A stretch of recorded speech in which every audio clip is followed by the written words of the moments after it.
Hey guys, I'm Nicole with Sono, and for this tutorial it's going to be something super simple and easy, but helpful when it comes around to fall, or even if it was something that was springtime. So as a stylist, a lot of my clients want to kind of deepen their color just a little bit, or maybe take it a little warmer, a little more red, or put some coppers in.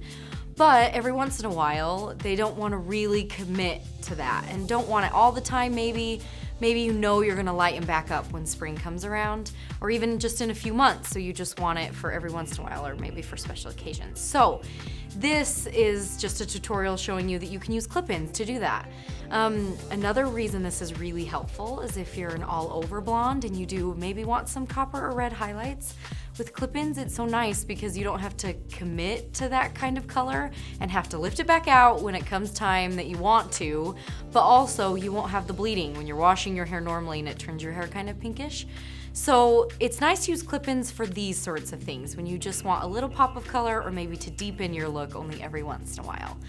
So traditionally when I use clip-ins, I'll use a full set, or full 10 pieces. But when I'm just adding a little bit of color, I just like to use maybe 3 or 4. So for this, I like to use my 4 clip weft, one of them, or you can choose one that's a little bit smaller. And I like to just put one pretty low on the nape and then one just up a little bit higher. And that's all that I do in the back. So I'm gonna use the 4 clip weft for the low section down in my nape, and then I'm going to use our 5 clip weft up a little bit higher, and this will carry around nearly to the front. And then in the front, I'm just going to use single clips and put a few in, just kind of wherever you want them. So to start the first one, I'm just gonna go ahead and place it as you normally would your clip-ins. So I'm gonna tie this up. Ooh, and if you haven't seen our Sono clips yet, this is what they look like. They're super cute, and they're higher quality too, so they're really nice. These are the type of clips that I use when I do hair, when I'm weaving or coloring or doing anything like that. So obviously I just open the clips and I'm just gonna go ahead and stick this in the lowest section. And then I'm just gonna do one more. So taking that down and going a little bit lower. It's nice if you keep these kind of low, unless you want them to really pop out and really show, then you can bring them quite a bit higher. But when it's for a pop of color, you kind of just want it underneath and somewhat subtle. So now I'm going to put this one just right on top of that one. And then we'll put some in the sides. So those are clipped in.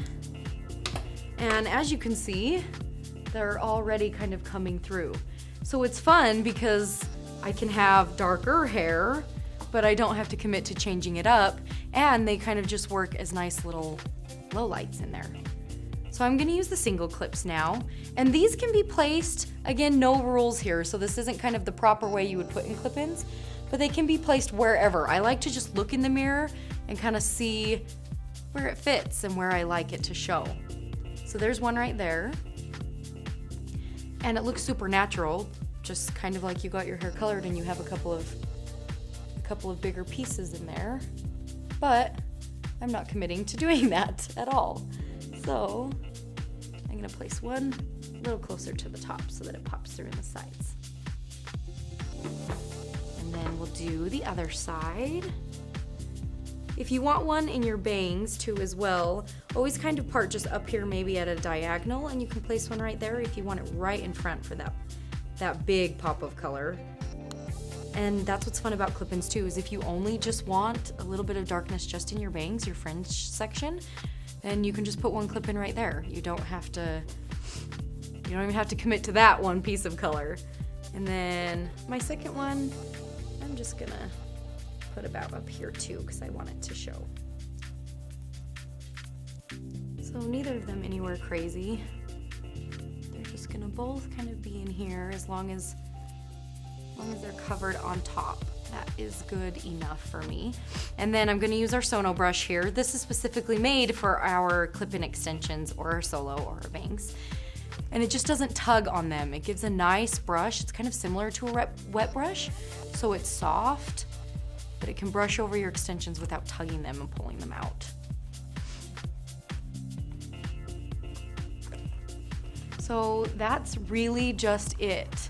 It's fun to just have a little bit of darkness throughout there and add some fun pieces in here. And like I said, you can add red, especially if you're a blonde and you don't want it to bleed. Or if you like really, really dark and you're a blonde too, but you don't want to commit to that because you know you're gonna lighten back out, that's when this comes in handy a ton. So you can add as many as you like, or just a little bit, or like I said, maybe just some in your bangs if you just only want it in that front section for one night. That little bit of a pop of color is always really helpful. So hopefully this helps you or gives you at least some creative ideas to be able to use as seasons change, or even just for fun any time of year.